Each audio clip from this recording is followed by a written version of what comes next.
Hi, I'm Dr. William Teely, and I'm founding spiritual director of the School for Contemplative Living with our home base in New Orleans. This is a new series titled Resilience Now. So, what are practices that are saving your life in this time of pandemic and all the changes this has brought into our lives? I have a list of things, 10 so far, that have been helping to save my life. And I'm only sharing these to help stimulate your thinking about what is helping to save your life. So I'll bring that up on the screen and just briefly share the outline. So covered beauty bathing and reading for inspiration, not information, and doing yard work as an example of doing things with an immediate sense of accomplishment or efficacy, especially in these times when we have so little control over so much in our lives. Today, I want to just briefly describe my experience with exercise over the last 5 weeks that has been meaningful and helpful to me. And perhaps you can think of an example of a way of using exercise or something like that that is helping to save your life in this time. For one thing, I've noticed that the buildup of anxiety when life is so obviously uncertain is the kind of thing that we just don't need to have the chemistry of anxiety, cortisol and adrenaline just stirred up within us with no outlet. So for me, I mentioned yard work yesterday and today exercise as examples of releasing some of that anxiety. So exercise not just for the sake of getting in shape or thinking that we're going to turn this time into our new way to be a superhero, but really exercise as a practical release and letting go. Also a way of being careful or caring for the body in this time when this is such a great challenge for so many of us. Our minds are distressed.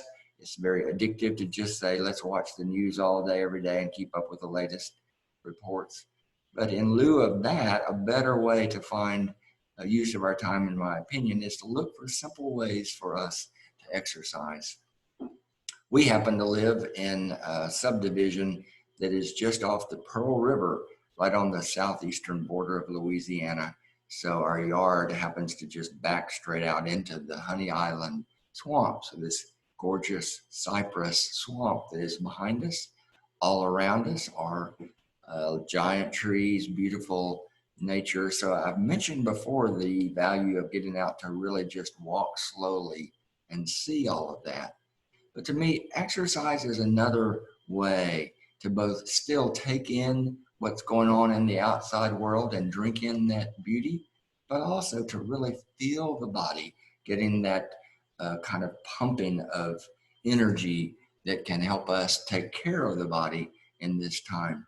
Even though there may be times when we're sitting around eating comfort food because that's what we like, just suggest that you might look for your own best way.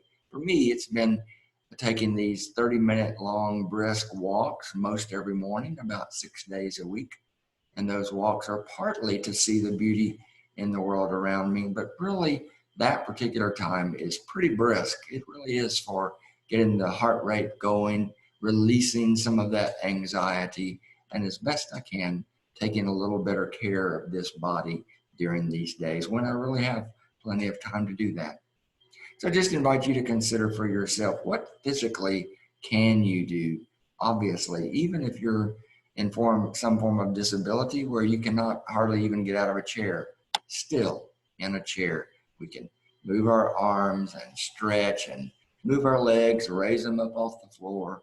In almost any condition other than completely paralyzed, there are things we can do to exercise the body, and in that way take as good of care of the body as we can. So I just challenge you to consider that for yourself, looking for your own best ways to do some form of exercise in these days.